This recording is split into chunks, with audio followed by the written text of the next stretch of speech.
Toshiba का आपका VRF है, ठीक है। हम तोशिबा के वीआरएफ में ज़्यादातर वर्क कर रहे हैं इस टाइम। और आप ये लगभग सभी लोगों ने जो ज्वाइन किया है वो तोशिबा वीआरएफ के लिए ही किया है। कम्युनिकेशन का एरर आता है E4, आप इससे बहुत ज़्यादा परेशान भी हो चुके होंगे या फिर आप कर लेते होंगे जैसे तैसे, या फिर आप हो सकता है कि उसको ज्वाइन कर रहे होंगे बट वो ठीक से मतलब आपका ये कर रहे होंगे वर्क काम कर रहे होंगे लेकिन वो ठीक से नहीं हो पा रहा होगा, बड़ी मुश्किल से जैसे तैसे आपको ढूंढना पड़ रहा होगा। तो E4 एरर में यही है, और कम्युनिकेशन का एरर है, ये आप जानते हैं। आप इस क्लास को ज्वाइन किए हैं यानी आप पुराने हैं, ठीक है।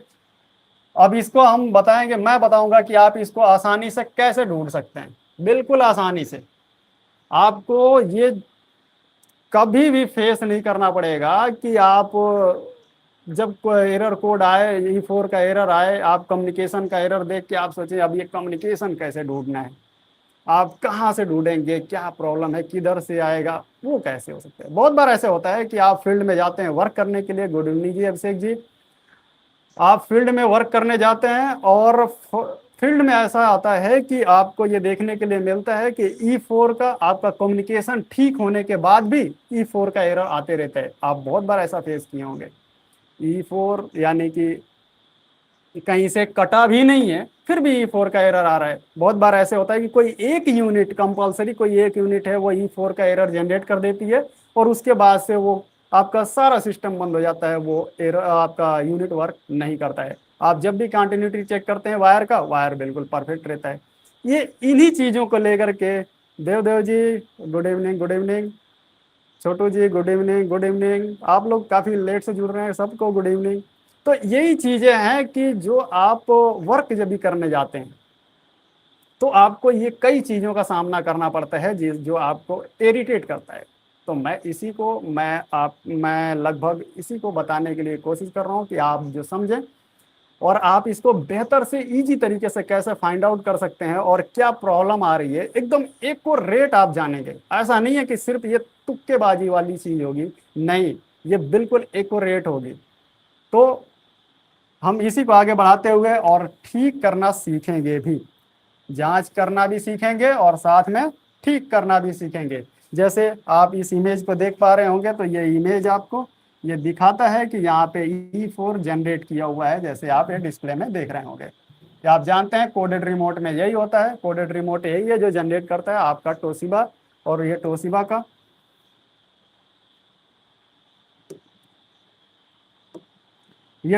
का कोडेड रिमोट है।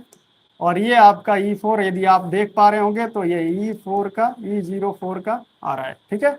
ये आपका ऑन ऑफ है और ये आपका टेम्परेचर है और ये उसका कोडेड रिमोट है। गुड इवनिंग जी भोपाल सर्विस जी, गुड इवनिंग। तो ये चीज़ें जो होती हैं ये इसको कैसे सॉर्ट आउट करेंगे, उससे पहले मेरा सर्टिफिकेट होगा जो मेरा यहाँ पे, यदि आप मुझसे कांटेक्ट करना चाहें तो आप इस नंबर पे कांटेक्ट कर सकते हैं 9956818038। ये व्हाट्सएप नंबर पे आप कांटेक्ट कर सकते हैं, कभी भी कांटेक्ट कर सकते हैं। ये बिल्कुल लीगल है, कोई परेशानी वाली बात नहीं। मेरा नाम चंदन कुमार और मेरा यह ईमेल आईडी है, आप इस ईमेल आईडी का उपयोग कर सकते हैं, ठीक है। आप नए हैं, आप मुझे जानते होंगे, मेरा नाम चंदन कुमार, मैं आपका इस टाइम का ट्रेनर हूँ और वीआरएफ सिस्टम में मैं लगभग बहुत लॉन्ग टाइम से वर्क कर रहा हूँ, ठीक है। तो चलिए हम इसी को आगे बढ़ाते हुए हम बढ़ेंगे अपने नेक्स्ट पोजीशन पे और आपका देखेंगे कि हम एक साइड से शुरू करेंगे। ये आपका आउटडोर का पीसीबी है, आप ये जानते हैं। अगर आप ये टोशिबा वीआरएफ में आप वर्क कर रहे हैं तो आप ये जानते हैं, और टोशिबा वीआरएफ कैसा दिखता है आप ये भी जानते हैं। टोशिबा वीआरएफ कुछ ऐसे ही दिखता है लेकिन एक्यूरेट ऐसे नहीं दिखता है, कुछ ऐसे ही है लेकिन एक्यूरेट नहीं है, इस बात का ध्यान दीजिएगा। ये एआई जनरेटेड इमेज है तो ये टोशिबा वीआरएफ का बट ऐसा नहीं दिखता है। टोशिबा वीआरएफ थोड़ा डिफरेंट दिखता है, ठीक है, आप ये जानते हैं। बट हम टोशिबा वीआरएफ का ही वर्क करवा रहे हैं तो टोशिबा वीआरएफ का ही यदि हमें हमें जानना है बस, और हम उसी का आज वर्क कर रहे हैं, ठीक है। यानी हम फाइंड आउट करेंगे कि कैसे E4 को बिल्कुल इजी तरीके से आप चेक करेंगे। तो चलिए इसी बात पे हम उठाएंगे, हम थोड़ा आगे बढ़ेंगे और अपना लेंगे एक छोटा सा मीटर लेंगे। या मैं एक मीटर लूंगा जो आपका मीटर होना चाहिए आपके पास। वैसे जैसे ये आप देख पा रहे होंगे, तो ये कंप्रेसर की पीस भी है, ये आपका कंप्रेसर का पीस भी है।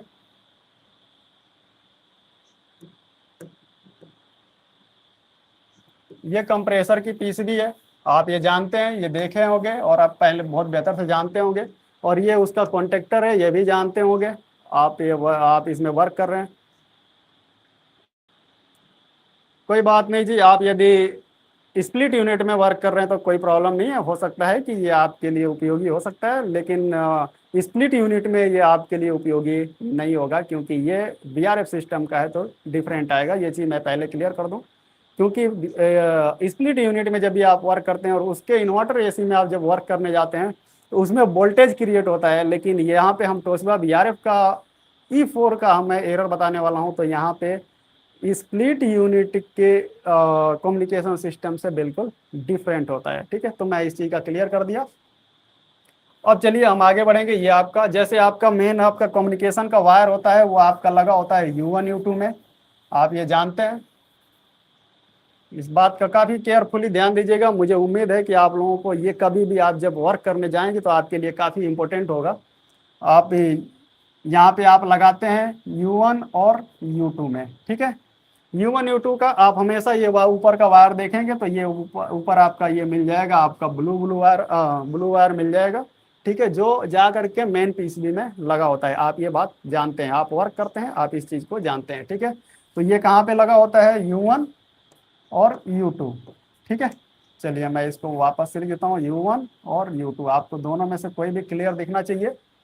U1 U2 में आप कम्युनिकेशन का वायर लगाते हैं और यहीं से आपका शुरुआत होता है E04 एरर का। E04 क्या है, कम्युनिकेशन का एरर है, और उसी कम्युनिकेशन को कैसे हम विदाउट कंटिन्यूटी चेक किया, आप लेके दौड़ेंगे नहीं कि मैं जा करके किधर चेक करूं, किधर चेक करूं, किधर चेक करूं, ऐसा आपको नहीं करना है। एक तरीके से चेक करेंगे, तो चलिए हम देखते हैं कैसे तरीके से चेक करेंगे। जैसे ये आपका यूनिट है, आपका जो कम्युनिकेशन वायर है, जो ब्लू वायर, वो यहाँ पे लगा होता है, यहाँ पे आप देखेंगे, ठीक है। आपका ये ब्लू वायर आकर के लगा होता है, ये कम्युनिकेशन एरिया है। जो व्हाइट में लगा होता है, ये आउटडोर से आउटडोर कनेक्ट करने के लिए होता है, ठीक है। यानी कि जहाँ जहाँ पे आपका U5 U6 होता है, ठीक है, आप ये बात जानते हैं। उसके बाद आपका ये मिलेगा SW30 स्विच, ठीक है। इस बात का आप काफी ध्यान दीजिएगा, बहुत ही इंपॉर्टेंट चीज है इस टाइम के लिए। SW3 यानी कि SW30, ये बहुत इंपॉर्टेंट है। इस स्विच का भी आप काफी ध्यान दीजिएगा, क्योंकि यदि आप इस चीज पर इसका भी ध्यान नहीं देंगे तो वो आप प्रॉब्लम में आ जाएंगे। बहुत बार ऐसा होता है कि कोई आपको परेशान करने के लिए इस स्विच को, चाहे 1 नंबर स्विच को, 2 नंबर स्विच को, चाहे 1 नंबर स्विच को नीचे कर देता है। यदि आप किसी भी स्विच को, यदि आपका यूनिट CRC से जोड़ा हुआ नहीं है, ठीक है, और यदि किसी ने नीचे कर दिया तो भी आपका आपका E4 का इंडोर जो है वो एरर जनरेट कर देगा। इस बात का आप हमेशा ध्यान दीजिएगा। E4 का एरर जनरेट हो सकता है, या फिर U1L08 का वापस से आपको डिस्प्ले में शो हो सकता है, ठीक है। तो ये दो चीजें जो आप है, सबसे पहले आपको ये देखना होता है कि किसी ने इस स्विच के साथ छेड़छाड़ तो नहीं किया है। यदि स्विच के साथ छेड़छाड़ हुआ है, आप दोनों स्विच को ऊपर कर दीजिए, ठीक है। ये दोनों स्विच को आप ऊपर कीजिए, ये बिल्कुल परफेक्ट तरीके से ये पहले आपका वर्क करने लगेगा, यदि किसी ने उसके साथ छेड़छाड़ किया है। लेकिन कब ये दोनों ऊपर कब होगा, आप इस बात का ध्यान दीजिएगा, ये दोनों ऊपर कब होगा, जब आपका CRC कनेक्ट नहीं होगा, CRC not connected,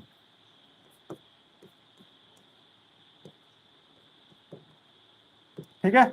CRC connect होना ही नहीं चाहिए। अगर CRC कनेक्ट हुआ है तो उसका मतलब है कि आपको उसमें एक नीचे होना चाहिए और एक ऊपर होना चाहिए, यानी कि 1 नंबर ऊपर होगा उस दिशा में। यदि CRC कनेक्ट है तो 1 नंबर ऊपर होगा और 2 नंबर जो होगा वो नीचे होगा, ठीक है। इस बात का आप हमेशा ध्यान दीजिएगा, ये बहुत इंपॉर्टेंट है। अगर वो ऐसा नहीं होगा तो ये क्या हो जाएगा, ये मास्टर यूनिट बन के रह जाएगा। वो आपका एक दूसरे के साथ CRC में क्या करना होता है, CRC यदि लगा हुआ है तो CRC यदि कई सर्किटें हैं तो उसमें सर्किट बनाने के लिए ये लगाया जाता है। आप ये बात जानते हैं, नहीं जानते होंगे तो मैं और आगे आपको यदि हमारा कोर्स आप ज्वाइन करते हैं तो मैं उसमें जरूर बताऊंगा। तो इस चीज का आप ध्यान दीजिएगा, ठीक है। तो ये चीज आपका यदि सीआरसी कनेक्ट है कई सारे यूनिट के यानी कई सारे सर्किट के साथ में, तो एक नीचे रखा जाता है और किसी एक को मास्टर बना करके, जिसका ऊपर होगा वो मास्टर होगा, बाकी सबको उसका ये स्लेव नहीं बनाया जाता है। उसके साथ का सहपाठी यानी उसका एक असिस्टेंट होता है, बट उसको ये स्लेव नहीं बनाया जाता है। इस बात का ध्यान दीजिएगा, ठीक है। आप इस चीज का बहुत क्लियरली ध्यान दीजिएगा। तो यदि मैं एक आउटडोर सिस्टम को लेके चलूं, सिर्फ एक आउटडोर सिस्टम को, तो हमारा ये क्या होना चाहिए, ये SW3 स्विच जो है ये ऊपर होना चाहिए, ठीक है। एक आउटडोर सिस्टम मतलब एक आउटडोर, एक ही सर्किट हो सकता है, उसमें 2 आउटडोर हो या 3 आउटडोर हो, उससे प्रॉब्लम नहीं है। आपका ये है कि एक सर्किट को मैं लेके चल रहा हूँ, ठीक है। एक सर्किट को लेके चल रहा हूँ तो ये हमेशा आपका ये ऊपर के तरफ होना चाहिए, ठीक है। ये किधर, ये ऊपर, 1 नंबर भी ऊपर और 2 नंबर भी ऊपर। और स्विच कौन सा है, SW40, ठीक है। और ये कहाँ पे मिलेगा, ये आपका कम्युनिकेशन एरिया में, ठीक है। ये कम्युनिकेशन एरिया जिधर रहता है वहीं पे, जहाँ पे आपका कम्युनिकेशन का जैक लगा होता है वहीं पे अवेलेबल होता है, ठीक है। चलिए तो हम आगे बढ़ते हैं। इसी में आगे बढ़ते हुए आपने ये चीज का ध्यान दे लिया, और जब इस चीज का ध्यान दे लिया तो आपको अब E4 और U1L08 का आपको एरर हट गया। यानी कि U1L08 आता है जब भी, तो आपका वो दिखाता है कि आपको वो सर्विस बोले तो एड्रेसिंग मांग रहा है। लेकिन यहाँ पे मैं जो बता रहा हूँ वो कम्युनिकेशन को बता रहा हूँ, ठीक है। तो कम्युनिकेशन को आगे बढ़ते हुए हम जाएंगे, थोड़ा देखेंगे इसको, उसके बाद यहाँ लेके आएंगे हम फिर वापस से, ठीक है। अब यहाँ पे ध्यान दीजिएगा, आपके पास U1 है, U2 है, ये 2 है। U1 U2 में आपको क्या करना है, देखिए अभी जब भी आप कम्युनिकेशन को फाइंड करने जाएंगे, आप एकदम आसान तरीका मैं बताता हूं। आप क्या कीजिए, आउटडोर का पावर ऑफ कर दीजिए, ठीक है। आउटडोर का पावर ऑफ करके आप कम्युनिकेशन को ढूंढिए, काफी इजी तरीके से ढूंढ लेंगे। आउटडोर का बंद करना हो आउटडोर का बंद कर दीजिए, इंडोर का भी यदि आप बंद कर सकते तो इंडोर का बंद कर लीजिए, ठीक है। यदि नहीं बंद कर सकते तो कोई प्रॉब्लम नहीं है, लेकिन आपको आउटडोर का पावर बंद कर लीजिए, ठीक है। आपको ये वायर भी डिस्कनेक्ट नहीं करना है, ठीक है। ये वायर आपको नो डिस्कनेक्ट करना ही नहीं है।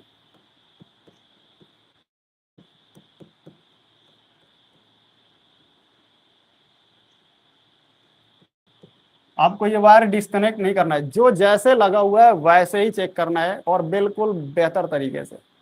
लेकिन अब शुरुआत कैसे करें, शुरुआत आप कैसे कीजिए, चेक करने के लिए सबसे पहले आपको यहाँ पे चेक करना है।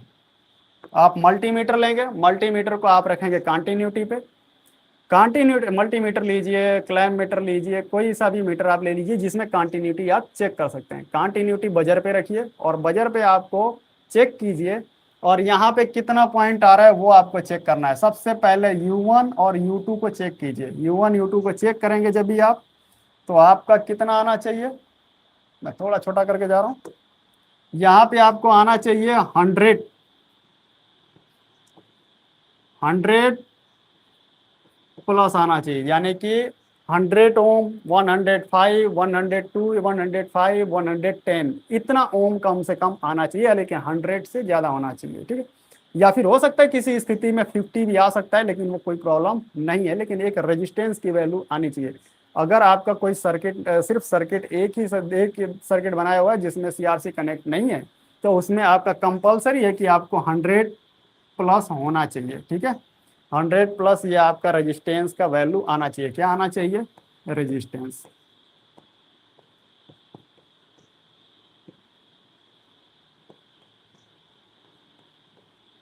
रेजिस्टेंस वैल्यू कितनी होनी चाहिए, 100 होनी चाहिए। यदि आपका वैल्यू 100 है तो उसका मतलब है कि ये जो आउटडोर है, आउटडोर की जो मेन पीसीबी है, यानी कि जो आपका जो ये मेन पीसीबी है, जैसे ये मेन पीसीबी का मैं छोटा सा हिस्सा लिया हूँ, बाकी का मैंने कट कर दिया है। तो यानी कि उसका मतलब है कि यहाँ से जो वोल्टेज जो है रेजिस्टेंस क्रिएट होना चाहिए, वो रेजिस्टेंस बन रहा है, ठीक है। यदि वहां पे 0 0 आ रहा है, ठीक है, बजर भी आ रहा है और 0 0 आ रहा है, तब उस स्थिति में क्या करना है, आप इस जैक को सीधा डिस्कनेक्ट कीजिए। इस जैक को आप क्या करेंगे, डिस्कनेक्ट करेंगे।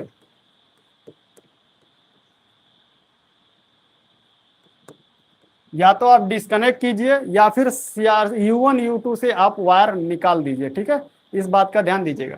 तो आप या तो डिस्कनेक्ट कीजिए या निकाल करके उसको चेक कीजिए, तब वहाँ पे आपका ये नहीं आना चाहिए। तो क्या, या आप एक चीज़ कीजिए, यहाँ पे यदि आप निकालेंगे तो थोड़ा आपको चेक करने में प्रॉब्लम होगा, क्योंकि पिन पे आप डायरेक्ट लगाना थोड़ा किसी किसी के लिए मुश्किल होता है कि वो अच्छे से नोब को कम्युनिकेशन चेक करने के लिए ये मीटर से नहीं लगा पाते हैं। तो आप क्या कीजिए, आप जस्ट यहीं पे चेक कीजिए, यहाँ से इसको आप डिस्कनेक्ट कीजिए, U1 U2 को डिस्कनेक्ट कीजिए और उसके बाद से वापस से यहीं पे सिर्फ आप कम्युनिकेशन का वायर डिस्कनेक्ट करके और यहीं पे आप वापस से चेक कीजिए कि यहाँ पे यदि किस स्थिति में यदि वो बजर भी आ रहा है और 0 0 दिखा रहा है उस स्थिति में, या फिर जीरो कुछ भी नहीं दिखा रहा है, तो उस स्थिति में आपको यहाँ पे चेक करना है कि यहाँ पे कितना आ रहा है आपका U1 U2 का वायर निकाल करके।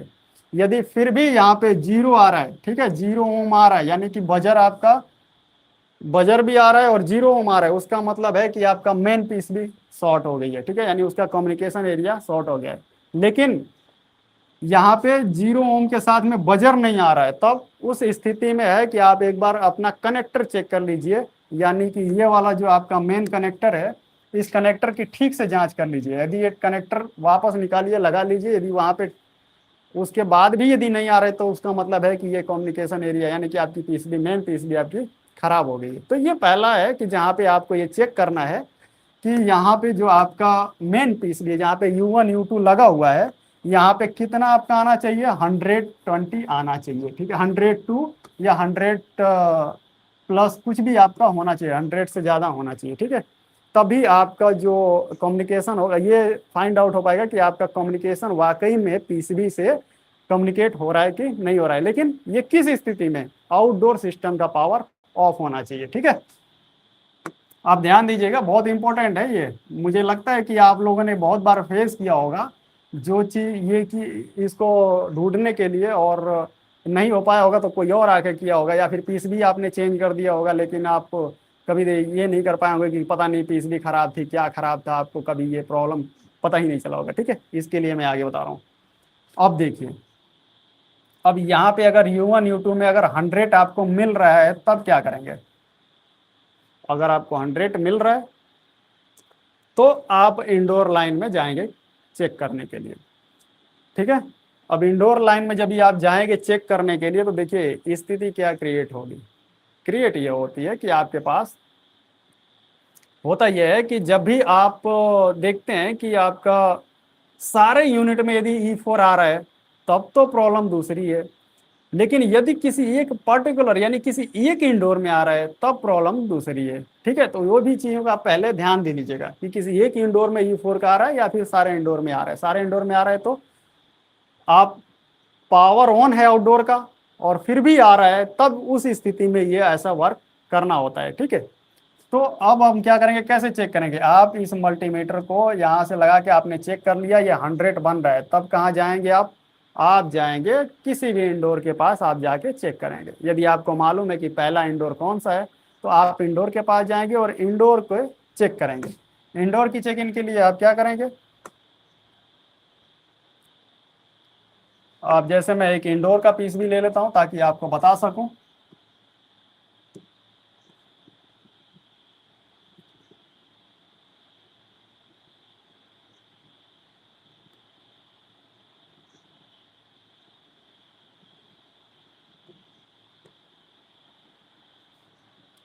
जैसे मैं एक इंडोर की पीस भी ले रहा हूं, ये सिर्फ दिखाने के लिए।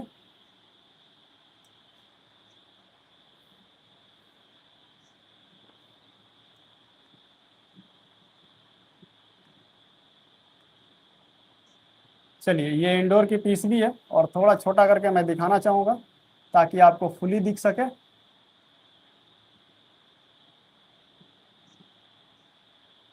चलिए, इंडोर में आप जाएंगे, यहाँ पे जैसे एक इंडोर में यहाँ पे लगा हुआ है और एक यहाँ पे U1 U2 लगा हुआ है।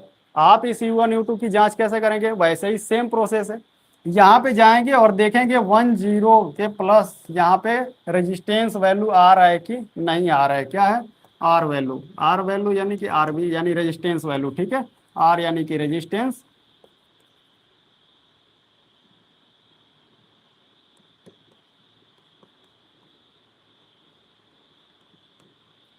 और बी यानी हो गई आपकी वैल्यू। ठीक है, तो ये आपका देखना है कि रेजिस्टेंस वैल्यू 100 आ रहा है कि नहीं आ रहा है। यदि 100 आ रहा है उसका मतलब है कि अब आपके यूनिट में कोई प्रॉब्लम नहीं है। वो क्या हो रहा है, वो सिर्फ आपका आउटडोर कम्युनिकेट नहीं कर रहा है। लेकिन यदि 100 वैल्यू आ ही नहीं रही है, ये 100 वैल्यू यदि नहीं आ रही है, तो उसका मतलब है कि आपका वायर कहीं ना कहीं से आउटडोर और इंडोर के बीच में कहीं से डिस्कनेक्ट है। ठीक है, तो मेरे कहने का मतलब है कि जब भी आप किसी भी इंडोर में जाएंगे और यदि आउटडोर में वायर कनेक्ट है, तो हर इंडोर में 100 की वैल्यू आनी चाहिए। जिस इंडोर में 100 की वैल्यू नहीं आएगा, ठीक है, वो कम्युनिकेशन लगे लगे ही चेक करना है, आपको निकाल के चेक करने की जरूरत नहीं है। जिसमें 100 नहीं आएगा वो इंडोर एक पर्टिकुलर सिर्फ वो इंडोर एरर दे सकता है E04 का। और यदि सब में लगा हुआ है और सब में जाकर के आप चेक कर रहे हैं, या फिर लास्ट में डायरेक्ट जाके आप चेक कर रहे हैं लास्ट इंडोर के पास में, अगर वहां भी 100 की वैल्यू आ रहा है, तो उसका मतलब क्या है कि आउटडोर कम्युनिकेट रेजिस्टेंस तो ठीक है, लेकिन आउटडोर के मेन पीसीबी में कोई प्रॉब्लम होगी जिसकी वजह से वो कनेक्ट नहीं होने दे रहा है। ठीक है, वो E04 का एरर दे रहा है, यानी कि उस टाइम आप आउटडोर की पीसीबी को चेंज करना पड़ेगा। ठीक है, तो ये हो गया कि आपने ये फाइंड किया।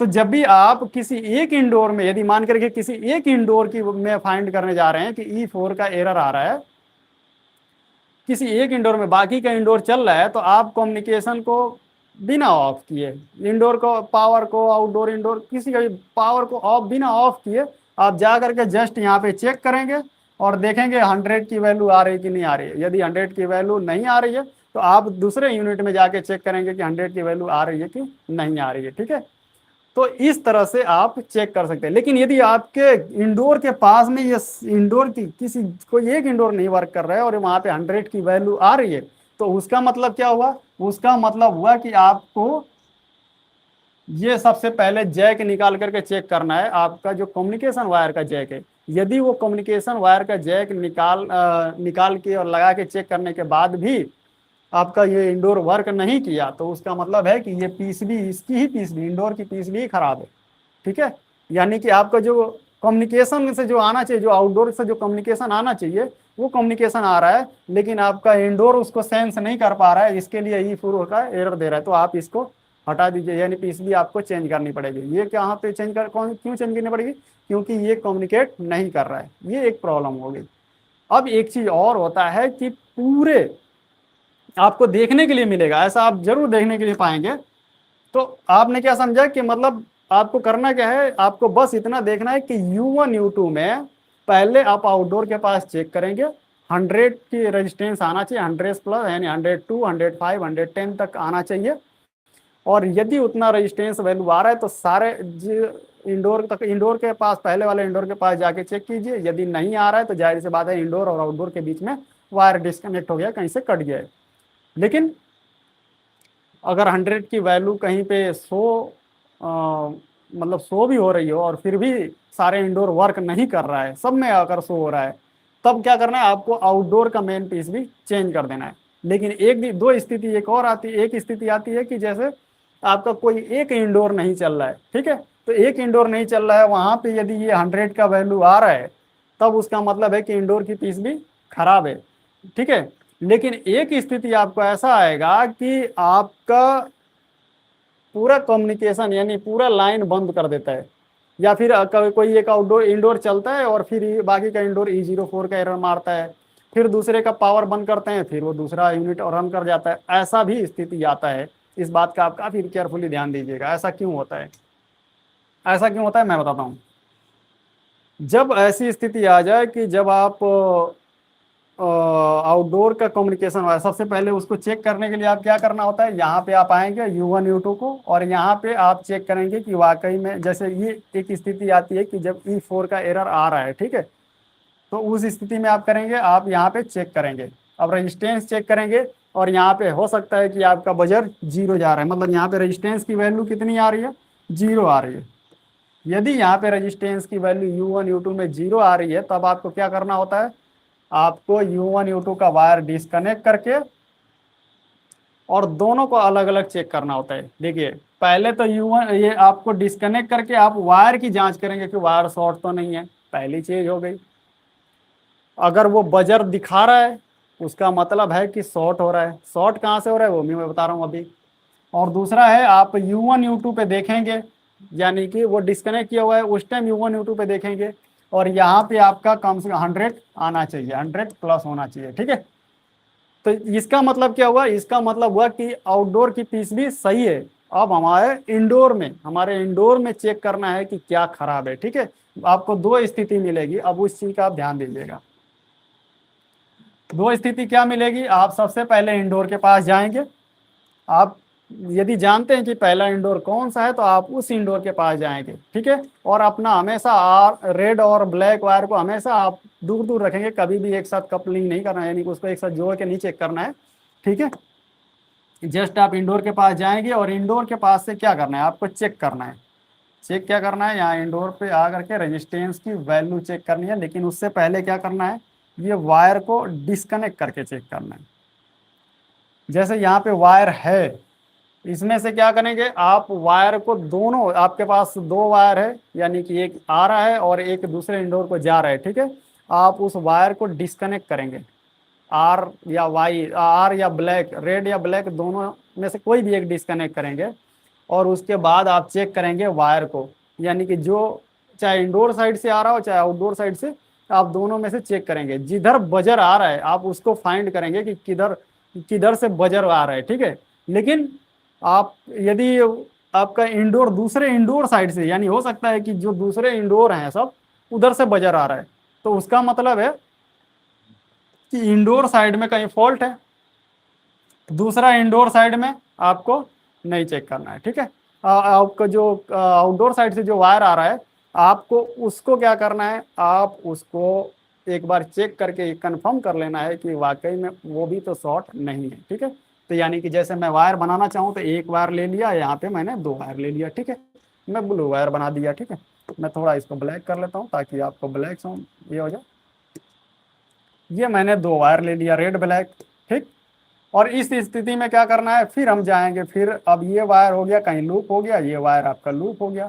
फिर यहीं से वायर आपको क्या हो रहा है, यहाँ से वायर दूसरा यहाँ पे आ रहा है और ये दूसरा वायर आ रहा है, ठीक। ऐसा होता है, पॉसिबल है।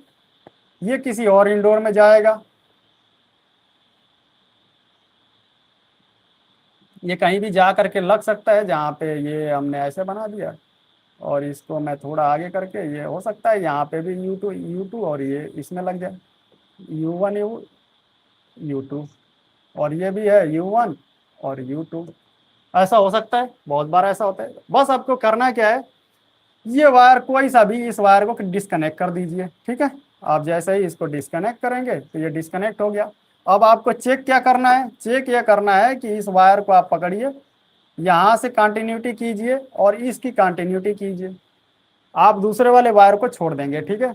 अगर वो बजर आ रहा है तो बजर का मतलब है कि आपके इंडोर साइड में जो वायर जा रहा है, यदि इंडोर साइड से वायर आया हुआ है इंडोर साइड में जा रहा है और वो कहीं से शॉर्ट है। और यदि आपका ऐसा हो रहा है कि ये वाला और ये चेक करने के बाद आउटडोर वाला वायर हो रहा है, तो आप जाहिर सी बात है कि इसको आप जानते हैं कि ये आउटडोर के वायर शॉर्ट हो रहा है, आप उसको चेक करेंगे, ये करेंगे, बाकी ये करेंगे। बहुत बार ऐसा होता है कि आप हर वायर को जब निकाल निकाल के चेक करने लगते हैं, ठीक है, तो कोई में भी बजर नहीं आता है। जब भी आप इसमें इंडोर से वायर निकाल लेते हैं, ठीक है, तो बजर ही नहीं आता है। ऐसा किसी इंडोर में जरूर होता है। उस स्थिति में क्या होता है, जब आपको ये चेक करना होता है कि यहाँ से जब भी शॉर्ट हो जाता है तब भी वो क्या करता है, वो बाकी सारे इंडोर को यानी कि शॉर्ट दिखा देता है, ठीक है। ये ऐसा बहुत बार होता है इन केस में। तो एक बार आपको पहले क्या करना होता है, सारे इंडोर के कम्युनिकेशन को आप डिस्कनेक्ट कर लीजिए और लास्ट में जाके चेक कर लीजिए। यदि वायर में कोई भी बजर नहीं आ रहा है तो उसका मतलब क्या है, किसी एक इंडोर का पीस भी यहाँ से शॉर्ट हो रही है, ठीक है। तब आप क्या करेंगे, यहाँ से डिस्कनेक्ट करेंगे, इसको आप डिस्कनेक्ट कर देंगे, ठीक है। डिस्कनेक्ट करके और जस्ट सिर्फ इंडोर का कंटिन्यूटी चेक करेंगे, सिर्फ इंडोर इंडोर का कंटिन्यूटी चेक करेंगे। जिसके में बजर आएगा उसका मतलब है कि वो आपका यूनिट वो आपकी इंडोर यूनिट की पीस भी खराब है। ठीक है, तो उम्मीद है कि आप इस चीज़ को सीख पाएंगे और ये बेहतर तरीके से आप जब भी आप कम्युनिकेशन को फाइंड आउट करने जाएंगे तो आपके पास कितने सिचुएशन क्रिएट होता है वो उसका एक साइड से देखेंगे। बस आपको क्या करना है, बस आपको देखना है कि कंटिन्यूटी चेक करनी है। कंटिन्यूटी कितनी आनी चाहिए, 100+ आनी चाहिए, यानी कि 100, 102, 105, 103, 110 तक आ सकता है, उससे ज़्यादा जरूरत नहीं होता है। ठीक है, तो उस स्थिति में अब आप जैसे भी चाहें वो उधर आप सारे इंडोर में कहीं भी कनेक्ट कर दीजिए, वही रेजिस्टेंस की वैल्यू आनी चाहिए। उससे आप आसानी से बिल्कुल आप परफेक्ट तरीके से आप सही कर लेंगे। और मैं उसका जवाब देने के लिए आपको जरूर यहाँ पे रेडी हूँ इस कम्युनिकेशन को लेकर के। तो आपके पास 2 मिनट है, आपके पास यदि टाइप कर सकते हैं तो आप टाइप करके आप मुझे यहीं पे चैट में आप मैसेज कर सकते हैं, आपको कोई भी क्लेरिफिकेशन चाहिए तो चलिए, मुझे लगता है आप लोगों के पास किसी के पास सवाल नहीं होगा, कोई प्रॉब्लम नहीं है। यदि कोई भी इसमें से यदि मेरे क्लास को 20 जुलाई से हमारा शुरू हो रहा है तोशिबा बीआरएफ का फुल्ली, यानी A to Z कैसे कंप्रेसर को चेंज करने में कोई प्रॉब्लम आ रही है, कंप्रेसर जल रहा है या फिर कोई सेंसर बार बार खराब हो रहा है, आपका इंडोर में आइस फॉर्म हो रहा है, आउटडोर में आइस फॉर्म हो रहा है, या फिर कोई किसी इंडोर से फोग आ रहा है, कुछ भी प्रॉब्लम A to Z जितना आप प्रॉब्लम सॉर्ट आउट करके अब तक प्रॉब्लम फेस किए हैं, या फिर आप सीखना चाहते हैं कि मैं अपने बिल्कुल A to Z तोशिबा का वर्क कर सकूं, तोशिबा बीआरएफ का, तो आप मेरे क्लास को चाहे तो आप ज्वाइन कर सकते हैं। 20 जुलाई से हमारा क्लास लॉन्च हो रहा है और 20 जुलाई से लेकर के 28 जुलाई 35 डे के लिए रात 8 बजे से लेकर के 9:30 बजे तक क्लास एवरीडे चलेगा, जिसमें हम बिल्कुल बेहतर तरीके से और बिल्कुल A to Z कैसे एड्रेस करना है, कैसे पाइपिंग का कुछ भी छोटी छोटी चीज़ें बताएंगे, जिसमें आपके लिए काफ़ी इंपॉर्टेंट होगी। यदि आप जानना चाहते हैं, आप सीखना चाहते हैं तो आप ज्वाइन कर सकते हैं। आप मुझे ग्रुप में, मैं ग्रुप ओपन करूंगा, ग्रुप में आप मैसेज कर सकते हैं और ज्वाइन कर सकते हैं क्लास को। क्लास का आज का फीस काफ़ी कम है, आज सिर्फ 499 है, जिसमें आप चाहेंगे तो आप 35 D के लिए टोटल आप ज्वाइन कर सकते हैं। यदि आप ऐसा करना चाहते हैं तो आप कर सकते हैं, और हमारा हो सकता है कि कल से उसका प्राइस फीस का रेट ये बढ़ जाए, उसमें ऑफर कोई ना हो तो वो बढ़ सकता है। आज 12 बजे तक है आपके पास, यदि आप लोगों में से कोई भी ज्वाइन करना चाहता है तो उसको कर सकता है। तो उम्मीद है कि ये चीज़ें जो कम्युनिकेशन को लेके थी आप लोगों में थोड़ी